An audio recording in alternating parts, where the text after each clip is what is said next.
Yanbu yalamganine chahi chudringai mihatpa mitholo phanglamgani kari manga khuthi dana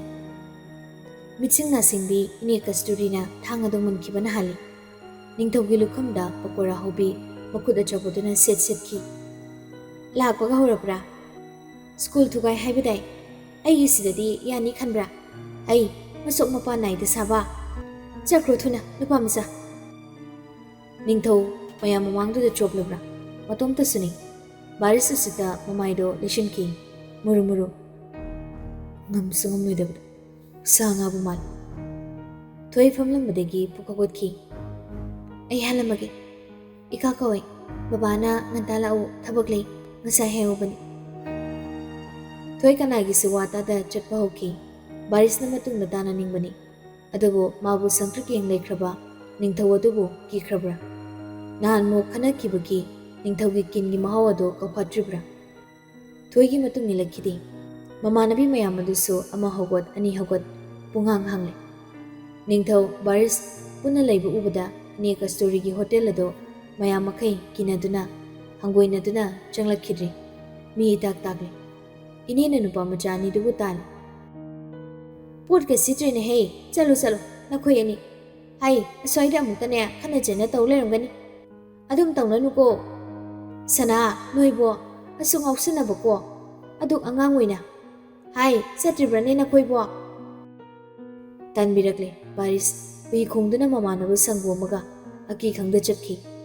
ningthau nangbo duk pangdabra tumi leiba kasu yamna hija hobu sai pangdida nangdi asingba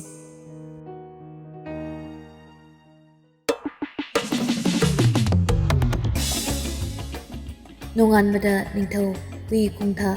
monda nungaina school kari thawa sada ui mataudo ngagliba mana ngarangta nokrem haigramna chachakhiba baris sado school lakhidre numituda natedo hapta amani thama season ki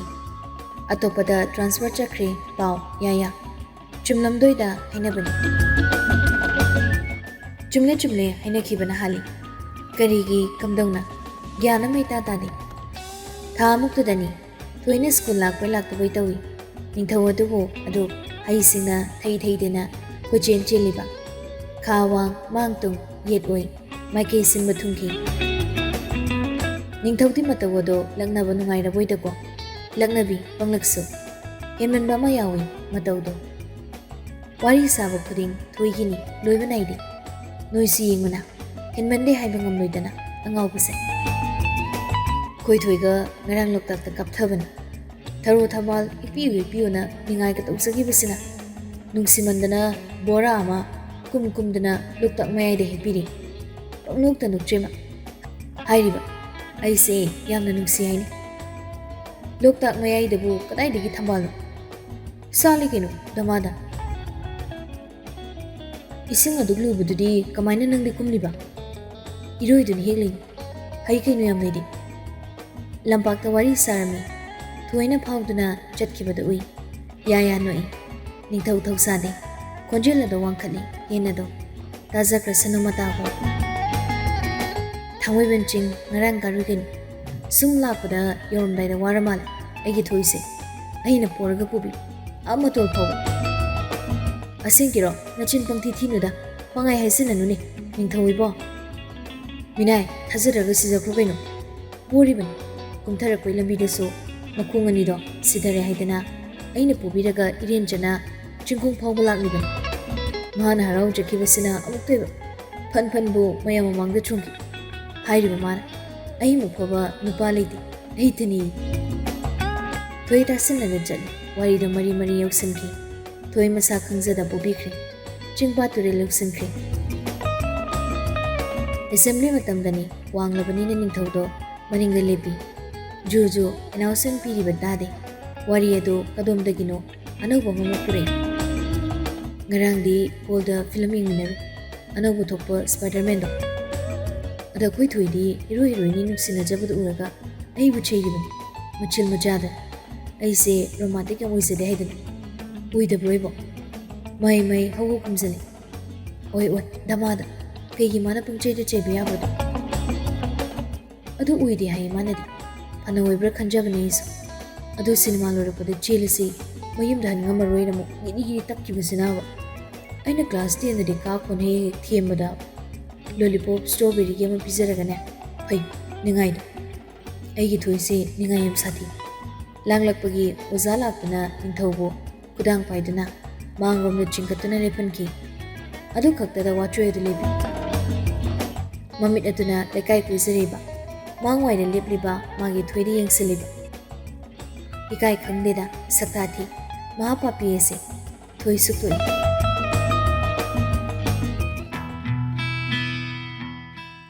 ꯈꯥꯡꯕ ꯌꯥꯕ ꯃꯈꯩꯗꯤ ꯈꯥꯡꯕꯅꯤ ꯎꯁꯤꯟꯅꯗꯕ ꯌꯥꯕ ꯃꯈꯩꯁꯨ ꯎꯁꯤꯟꯅꯗꯦ ꯇꯥꯔꯤꯕ ꯃꯈꯩ ꯇꯥꯁꯤꯟꯅꯗꯦ ꯑꯗꯨꯕꯨ ꯀꯗꯥꯏ ꯅꯨꯄꯥ ꯃꯆꯥ ꯑꯁꯤꯒꯤ ꯃꯇꯧ ꯑꯁꯤ ꯂꯝ ꯌꯧꯔꯦ ꯈꯥꯝꯗ꯭ꯔꯦ ꯃꯇꯤꯛ ꯁꯨꯝ ꯍꯦꯟꯖꯤꯟꯈꯤ ꯂꯪꯀꯥ ꯌꯧꯈꯤꯗꯧꯔꯦ ꯊꯣꯏ ꯁ꯭ꯀꯨꯜꯗ ꯃꯆꯤ ꯈꯨꯗꯤꯡꯗ ꯃꯥꯒꯤ ꯃꯔꯝꯗ ꯅꯤꯡꯊꯧꯅ ꯑꯣꯏꯗ ꯄꯥꯗ ꯆꯕꯨꯟ ꯍꯥꯏꯗꯨꯅ ꯁꯥꯔꯤꯕ ꯋꯥꯔꯤꯁꯤꯡ ꯑꯗꯣ ꯃꯌꯥꯝꯅ ꯊꯥꯖꯅꯕꯁꯨ ꯌꯥꯎꯔꯛꯂꯦ ꯃꯤꯀꯨꯞ ꯀꯥꯡꯗ꯭ꯔꯦ ꯃꯉꯣꯟꯗ ꯅꯤꯡꯊꯧꯅ ꯑꯗꯨ ꯍꯥꯏꯍꯧꯏ ꯅꯈꯣꯏ ꯑꯅꯤ ꯆꯦꯜꯂꯦ ꯍꯥꯏ ꯉꯔꯥꯡ ꯗꯦꯠ ꯑꯗꯨ ꯀꯝꯗꯧꯏ ꯅꯪꯗꯤ ꯑꯩꯈꯣꯏꯗ ꯍꯥꯏꯗꯣꯛꯇ ꯃꯣꯂꯤ ꯑꯉꯥꯎꯕ ꯅꯨꯄꯥ ꯑꯁꯤꯒ ꯌꯥꯝ ꯆꯥꯟꯅꯈ꯭ꯔꯕꯣꯏꯔꯦ ꯃꯃꯥꯟꯅꯕꯤ ꯃꯌꯥꯝꯅ ꯆꯥꯕꯤꯔꯦ ꯑꯣꯝꯁꯤꯟꯕꯤ ꯍꯦꯛ ꯃꯌꯥꯝ ꯑꯁꯤꯅ ꯋꯥꯕ ꯋꯥꯏ ꯆꯤꯟꯕꯅ ꯑꯃꯨꯛ ꯇꯣꯏꯕ ꯁ꯭ꯀꯨꯜꯗ ꯃꯥ ꯂꯥꯛꯅꯤꯡꯗ꯭ꯔꯦ ꯊꯣꯏ ꯍꯦꯔꯥ ꯅꯪꯅ ꯄꯪꯇꯧ ꯇꯧ ꯌꯥꯕ꯭ꯔꯥꯗꯣ ꯑꯀꯤ ꯈꯪꯂꯛꯇ꯭ꯔꯦ ꯊꯣꯏ ꯁ꯭ꯀꯨꯜ ꯀꯦꯟꯇꯤꯟ ꯌꯧꯈ꯭ꯔꯦ ꯌꯥꯝꯅꯒ ꯁꯥꯎꯏꯅ ꯉꯁꯤꯗꯤ ꯁꯥꯎꯕ ꯍꯩꯖꯗꯕꯅꯤ ꯅꯨꯄꯥ ꯅꯪꯅ ꯑꯁꯥꯎ ꯃꯇꯧ ꯑꯁꯤꯒꯤ ꯃꯄꯨꯅꯤ ꯋꯥ ꯆꯕꯦꯡ ꯉꯥꯡꯖꯗꯨꯅ ꯍꯥꯟꯅꯒꯨꯝ ꯍꯥꯃꯨ ꯑꯉꯥꯎꯕꯗꯨ ꯂꯩꯖꯔꯝꯃꯤ ꯍꯥꯏꯗꯨꯅꯤ ꯃꯥꯗꯤ ꯑꯩꯉꯣꯟꯗ ꯄꯨꯡꯉꯥꯎ ꯉꯥꯎꯔꯕꯅꯤ ꯂꯨꯍꯣꯡꯂꯁꯤꯅ ꯑꯃꯨꯛ ꯇꯣꯏꯕ ꯅꯍꯥꯟꯁꯨ ꯁꯤꯗꯅꯤ ꯈꯖꯥꯏ ꯁꯣꯝꯂꯣꯝ ꯊꯪꯕꯁꯤꯗ ꯄꯄꯤ ꯃꯅꯝ ꯄꯤꯁꯜꯂꯛꯏꯕꯅꯤ ꯑꯩꯁꯤꯗ ꯀꯩ ꯒꯨꯟ ꯌꯥꯎꯕꯅꯣꯅꯤ ꯈꯪꯗꯦ ꯃꯌꯥꯝꯅꯗꯤ ꯑꯩꯁꯦ ꯐꯠꯇꯦ ꯍꯥꯏꯕꯤꯗꯥꯏꯅꯦ ꯑꯗꯨꯒ ꯃꯥꯗꯤ ꯑꯩꯉꯣꯟꯗ ꯂꯩꯔꯅꯤꯅ ꯆꯦꯜꯂꯤꯕꯅꯤ ꯀꯨꯏꯗ꯭ꯔꯦ ꯋꯥ ꯂꯦꯞꯅꯔꯦ ꯂꯨꯍꯣꯡꯂꯅꯤ ꯍꯟꯗꯛ ꯑꯦꯛꯖꯥꯝꯁꯦ ꯍꯦꯛ ꯂꯣꯏꯕꯒ ꯍꯦꯟꯃꯜꯂꯕ ꯃꯇꯧ ꯑꯁꯦ ꯃꯃꯥꯟꯅꯕꯁꯤꯡꯅ ꯍꯩꯇ ꯂꯪꯅ ꯈꯝꯖꯤꯟꯖꯩ ꯍꯩ ꯑꯣꯏꯗꯕ ꯍꯥꯏꯅꯨ ꯍꯥꯏꯅꯤꯡꯊꯧ ꯊꯣꯏꯅꯗꯤ ꯅꯪꯅ ꯑꯣꯏꯗꯕ ꯃꯌꯥꯝ ꯄꯪꯍꯥꯏ ꯍꯩꯖꯤꯟꯕꯒꯤ ꯌꯥꯝꯅ ꯁꯥꯎꯏ ꯍꯥꯏꯔꯦ ꯍꯥꯏꯅꯦ ꯍꯦꯛꯇ ꯌꯥꯕ꯭ꯔꯣ ꯆꯦꯟꯕ ꯀꯥꯏꯁꯦ ꯀꯔꯝ ꯀꯥꯟ ꯆꯦꯜꯂꯤꯕꯅꯣꯅꯤꯕꯣ ꯁꯪꯒꯠꯇꯨꯅ ꯈꯨꯝꯃꯤ ꯑꯔꯩꯈꯩ ꯁꯥꯎꯖꯕ ꯃꯈꯩ ꯍꯧꯅꯕꯤꯅꯤ ꯃꯥꯒꯤ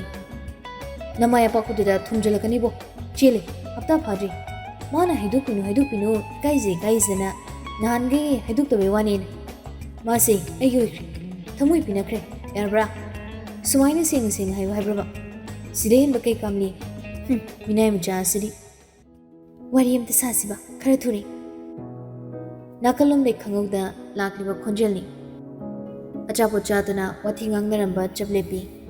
ꯅꯤꯡꯊꯧ ꯃꯣꯃꯣꯟꯅꯩ ꯁꯤꯡꯍꯥꯔ ꯑꯆꯧꯕ ꯑꯃ ꯎꯝꯁꯥꯏ ꯁꯥꯏꯔꯝꯕꯅꯤ ꯈꯣꯟꯖꯦꯜꯗꯣ ꯀꯅꯥꯒꯤꯅꯣ ꯈꯪꯏ ꯁꯤꯗ ꯑꯣꯏꯍꯟꯒꯦ ꯃꯅꯥꯛꯇ ꯂꯥꯛꯇꯨꯅ ꯂꯝꯃꯤꯟꯕꯤ ꯅꯪ ꯑꯁꯤ ꯂꯦꯞꯍꯜꯂꯒꯦꯗꯣ ꯅꯤꯡꯈ꯭ꯔꯗꯤ ꯍꯟꯐꯗꯦ ꯑꯣꯏꯗ ꯄꯔꯦꯡꯅ ꯂꯝꯖꯤꯡꯉꯣꯏ ꯑꯁꯥꯎ ꯌꯥꯔ ꯂꯥꯛꯈꯤꯕ ꯅꯍꯥꯟ ꯃꯅꯥꯛꯇ ꯉꯁꯤꯗꯤ ꯅꯨꯄꯤ ꯃꯆꯥ ꯑꯄꯪꯕꯤ ꯑꯁꯤ ꯂꯦꯞꯅꯔꯤꯕꯅꯤ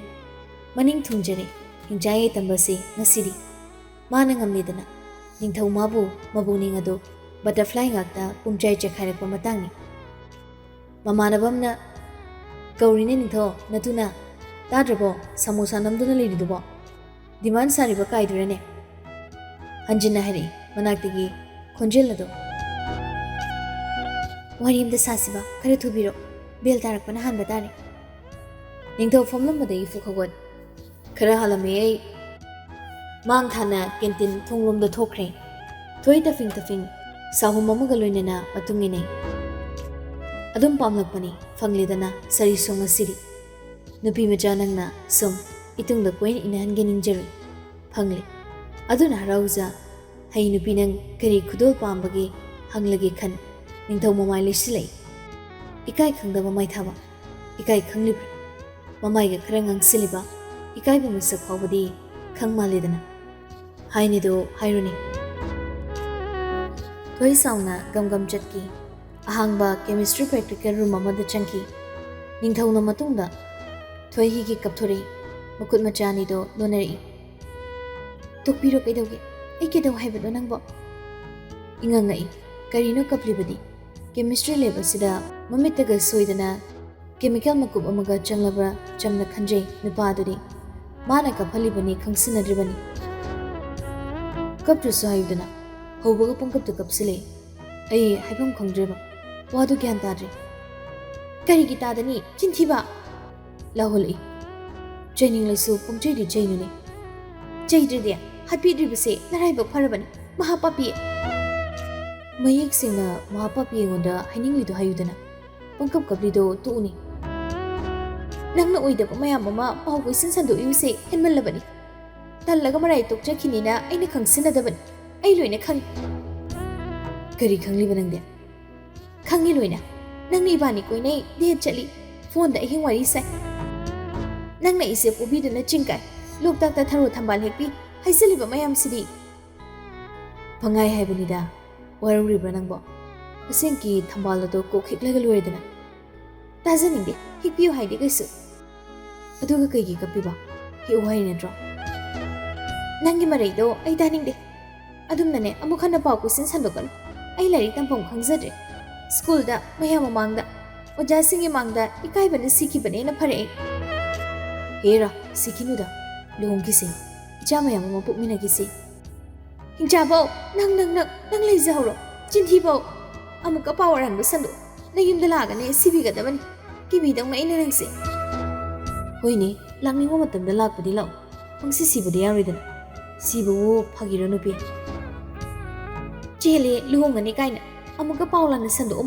simina ga damne nangi bo thoina sauna chakki ge tawriba hairiba wa mayam aduda nupa do khangsinadi adugi muhutta mari dana thalaklabada kanaroi khanduna pangkap ta kaptuna leise kudang da tap phai sauna ningthaugi mamaidada kupak macha ma thajingi makunam haigali aduma sunang ngaude ta phaki bana hanki hai singidana nupa lamyen maseso konjela du dap thaki sanga manba misna adi thotna khonda muk nautha hairi oi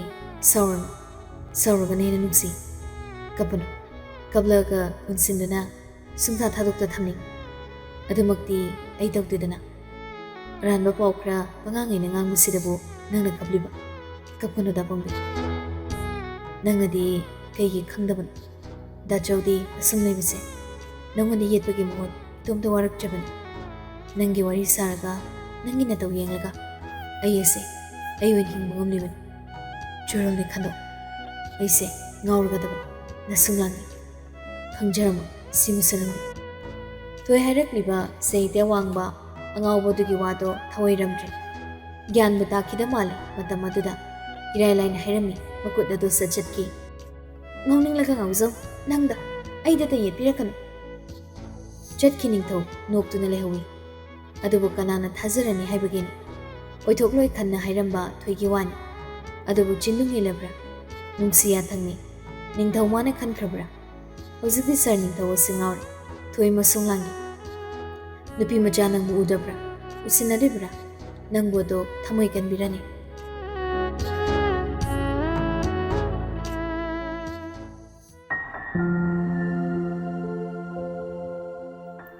wakalgi lambi ade thugai library da ngasai thabak amagi lakpani aigi thesis kacha copy do submit ramdai gi librarian da plagiarism check tawnaba submit tobalakpani librarian adu khara thingna yorakani ngasidi haibagi aina ngai duna leibani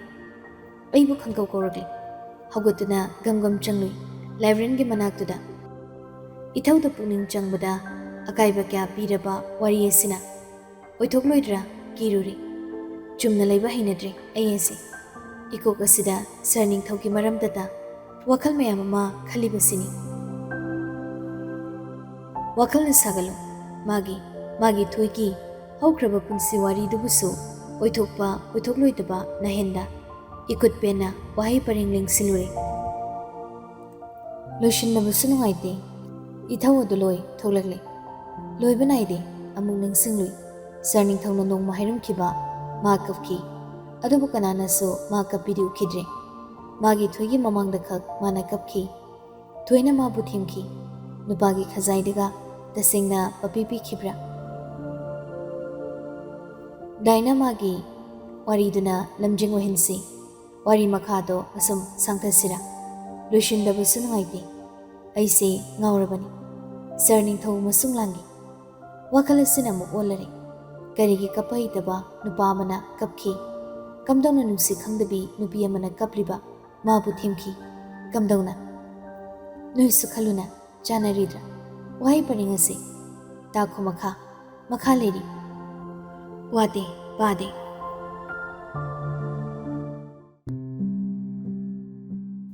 Bari school adudagi maram matam chada tokre haibaduma chumi wadu lushinkre aduk thuna thoigi mafumdagi bariski mumi samkre ngasi school gi social service program ama sili class 8 to class 12 ki satra sing school karak tabayade school ado sitnana singmina gadabani haina notice ama hanana thokrabani casual dress da loina maklakni nan khe yadutuna phone punarak pangamdaba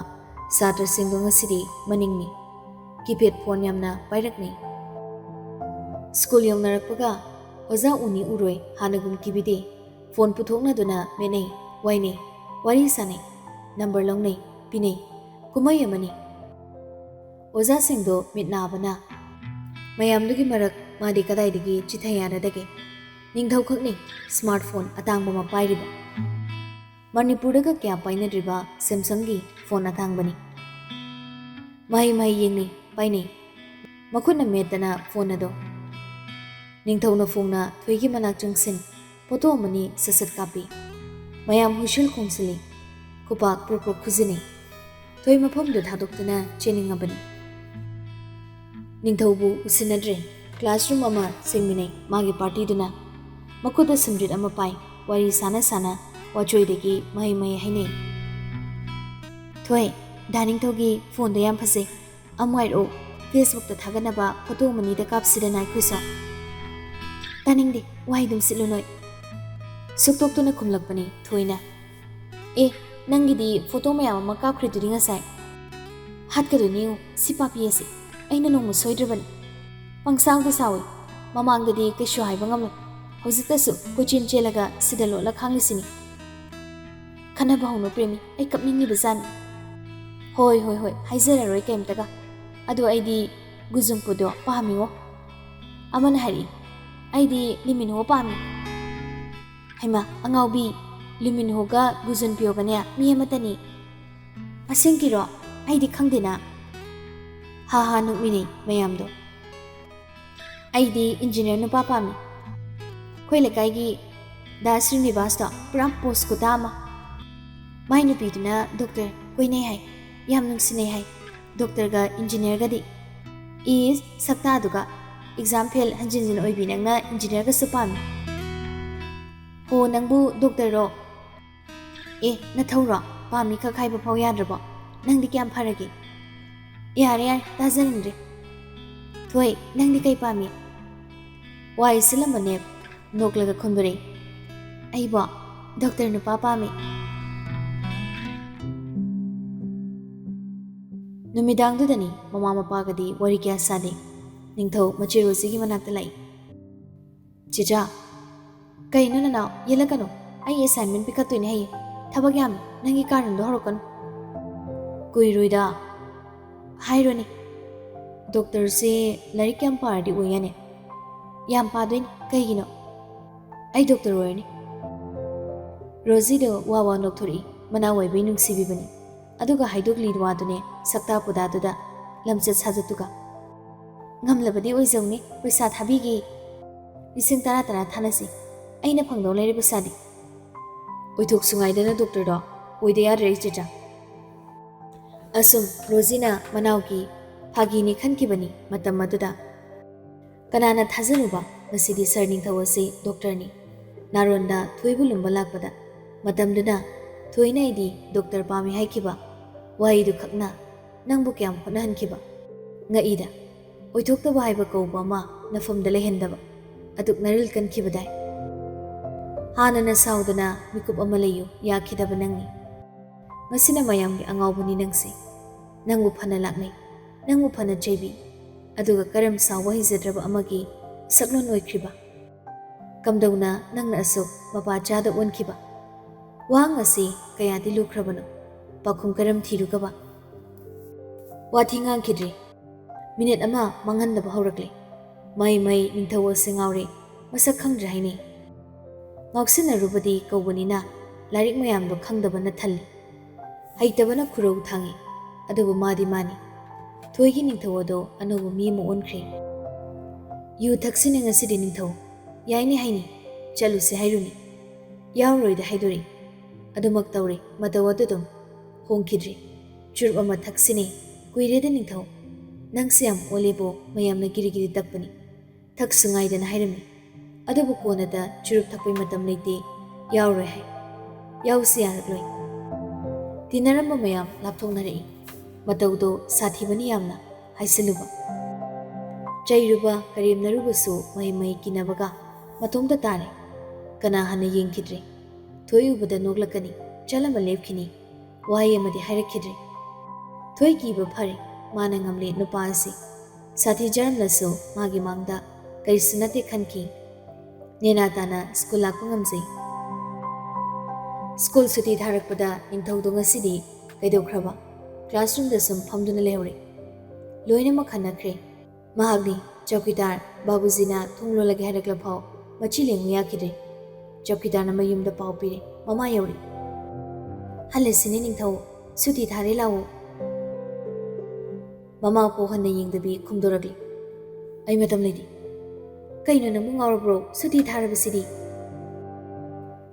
ꯂꯥꯏꯔꯤꯛ ꯄꯥꯔꯤ, ꯌꯦꯜꯂꯛꯀꯅꯨ, ꯑꯩ ꯁꯥꯎꯍꯜꯂꯛꯀꯅꯨꯀꯣ꯫ ꯈꯪꯂꯥꯎ ꯂꯥꯎꯏ, ꯀꯤꯗꯨꯅ ꯃꯃꯥꯗꯣ ꯃꯆꯥꯁꯤ ꯉꯥꯎꯔꯕ꯭ꯔꯥ ꯌꯦꯡꯉꯤ꯫ ꯂꯥꯏꯔꯤꯛ ꯄꯥꯔꯤꯅꯦ ꯍꯥꯏꯅ ꯇꯧꯔꯤꯗꯨꯅꯤ, ꯐꯤꯖꯤꯛꯁꯀꯤ problems ꯑꯃ ꯍꯣꯠꯂꯤ, fault out ꯀꯧꯕꯗꯤ ꯌꯥꯈꯤꯗ꯭ꯔꯦ꯫ ꯑꯗꯨꯒꯤ ꯃꯥꯅ ꯑꯉꯝ ꯇꯥꯟꯗꯨꯅ ꯑꯗꯨ ꯍꯣꯠꯇꯨꯅ ꯅꯩꯅꯗꯨꯅ ꯂꯩꯈ꯭ꯔꯦ꯫ ꯃꯃꯥꯅ ꯍꯥꯏꯖꯗꯨꯅ ꯆꯧꯀꯤꯗꯥꯔꯗꯨꯒ ꯄꯨꯟꯅ ꯉꯥꯏꯃꯤꯟꯅꯗꯨꯅ ꯂꯩ꯫ ꯂꯣꯏꯕꯒ ꯅꯤꯡꯊꯧ ꯅꯣꯛꯂꯗꯨꯅ ꯃꯥꯅ ꯉꯝꯂꯦ, ꯄ꯭ꯔꯣꯕ꯭ꯂꯦꯝ ꯑꯗꯨ ꯁꯣꯜꯚ ꯇꯧꯔꯦ, ꯃꯥꯏꯊꯤꯕ ꯄꯤꯔꯦ ꯃꯇꯥꯒꯨꯝ, ꯕꯦꯛ ꯑꯗꯨ ꯄꯥꯏꯗꯨꯅ ꯍꯨꯏ ꯈꯣꯡꯗꯨꯅ ꯊꯣꯛꯈꯤ꯫ ꯃꯃꯥ ꯆꯦꯟꯊꯣꯛꯈꯤ꯫ ꯂꯥꯎ, ꯑꯩꯒ ꯍꯟꯃꯤꯟꯅꯗꯧꯅꯤ ꯅꯪ꯫ ꯇꯜꯂꯤꯗ, ꯍꯟꯈ꯭ꯔꯣꯅꯦ ꯍꯥꯏꯔꯝ ꯒꯝ ꯆꯠꯈꯤ꯫ ꯃꯃꯥꯅ ꯇꯥꯟꯅꯕꯒ ꯐꯪꯗ꯭ꯔꯦ꯫ ꯊꯣꯏꯒꯤ ꯊꯣꯡꯒꯥꯜ ꯃꯌꯥꯗ ꯆꯥꯗꯨꯅ ꯉꯥꯏꯍꯥꯛ ꯂꯩꯔꯝꯃꯤ꯫ ꯆꯨꯔꯨꯞ ꯃꯆꯩ ꯑꯃ ꯀꯗꯣꯝꯗꯒꯤꯅꯣ ꯊꯛꯀꯥꯏꯗꯨꯅ ꯃꯤꯒꯤ ꯊꯣꯡꯒꯥꯜꯗꯨꯗ꯫ ꯊꯣꯏꯅ ꯏꯁꯤꯡ ꯕꯥꯇꯤꯟ ꯑꯃ ꯄꯥꯏꯗꯨꯅ ꯊꯣꯛꯂꯛꯄꯗ ꯀꯣꯛ ꯊꯦꯡꯅꯩ꯫ ꯃꯨꯔꯨꯝ ꯌꯦꯡꯁꯤꯟꯅꯗ ꯁꯥ ꯂꯩꯀꯥꯏ ꯄꯨꯈ꯭ꯔꯤꯔꯣꯝꯗ ꯆꯠꯂꯤ꯫ ꯆꯨꯔꯨꯞꯀ ꯊꯛꯆꯕ ꯁꯥꯏ, ꯒ꯭ꯌꯥꯟ ꯌꯥꯝ ꯇꯥꯔꯦ ꯍꯥꯏꯕꯗꯥꯏ, ꯀꯗꯥꯏꯗ ꯇꯥꯔꯤ? ꯂꯝꯕꯤꯗ ꯐꯦꯠ ꯃꯁꯝꯗꯣ ꯍꯥꯏꯗꯨꯅ ꯏꯁꯤꯡ ꯄꯨꯗꯨꯅ ꯂꯥꯛꯏ꯫ ꯃꯈꯨꯠꯇꯒꯤ ꯕꯥꯇꯤꯟꯗꯨ ꯇꯥꯞꯃꯨꯜꯂꯤ꯫ ꯀꯔꯤꯅꯣꯗ ꯅꯪꯕꯣ? ꯅꯤꯡꯊꯧ ꯒꯝ ꯕꯥꯇꯤꯟꯗꯣ ꯂꯁꯤꯡ ꯄꯥꯏꯕꯒꯨꯝ ꯏꯔꯥꯏ ꯂꯥꯏꯅ ꯄꯥꯏꯗꯨꯅ ꯆꯠꯂꯤ꯫ ꯊꯣꯡꯒꯥꯜꯗꯨꯗ ꯕꯣꯕ ꯊꯝꯃꯤ꯫ ꯏꯁꯤꯡ ꯑꯗꯨ ꯅꯤꯛꯊꯣꯛꯇꯨꯅ ꯂꯩꯃꯥꯏꯊꯛꯇ ꯈꯔ ꯇꯥꯏ꯫ ꯊꯣꯏ ꯒꯝ ꯆꯪꯁꯤꯜꯂꯛꯏ꯫ ꯕꯥꯇꯤꯟꯗꯨ ꯇꯥꯞ ꯂꯥꯎꯈꯤ꯫ ꯍꯟꯅ ꯌꯦꯡꯂꯝꯗꯦ꯫ ꯃꯌꯨꯝ ꯊꯣꯡ ꯂꯣꯟꯁꯤꯟꯈ꯭ꯔꯦ꯫ ꯅꯤꯡꯊꯧꯅ ꯇꯨꯡꯒꯤ ꯄꯣꯀꯦꯠꯇ ꯌꯦꯞꯂꯛꯇꯨꯅ ꯄꯨꯔꯛꯄ, ꯃꯌꯨꯝꯗ ꯁꯥꯠꯄ, ꯈꯖꯤꯛꯁꯨ ꯄꯠꯊꯔꯕ ꯈꯣꯡꯒꯨꯝ ꯃꯦꯂꯩ ꯆꯔꯣꯡ ꯑꯃ ꯊꯣꯡꯒꯥꯜꯗꯨꯗ ꯊꯦꯠꯆꯤꯟꯗꯨꯅ ꯊꯅꯝꯃꯤ꯫ ꯃꯥ ꯍꯟꯈꯤꯕꯒ ꯂꯩꯗꯨ ꯊꯣꯏꯅ ꯊꯣꯛꯂꯛꯇꯨꯅ ꯃꯤ ꯎꯈꯤꯅꯤ ꯃꯇꯥꯒꯨꯝ ꯂꯧꯁꯤꯟꯈꯤ꯫ ꯅꯤꯡꯊꯧ ꯍꯥꯏꯕꯗꯣ ꯂꯩꯔꯤꯕ꯭ꯔꯥ ꯀꯣꯏꯌꯦꯡꯀꯁꯨ ꯌꯦꯡꯖꯔꯝꯃꯤ꯫ ꯀꯔꯤꯒꯤ ꯌꯦꯡꯂꯔꯤꯕ? ꯈꯣꯡꯒꯨꯝ ꯃꯦꯂꯩ ꯑꯗꯨꯒꯤ ꯃꯌꯥꯏꯅ ꯀꯌꯥꯝ ꯀꯟꯕ? ꯂꯧꯁꯤꯜꯂꯣ ꯍꯥꯏꯔꯝꯗ ꯂꯧꯁꯤꯟꯈꯤꯕꯅ ꯍꯥꯜꯂꯤꯕꯗꯤ꯫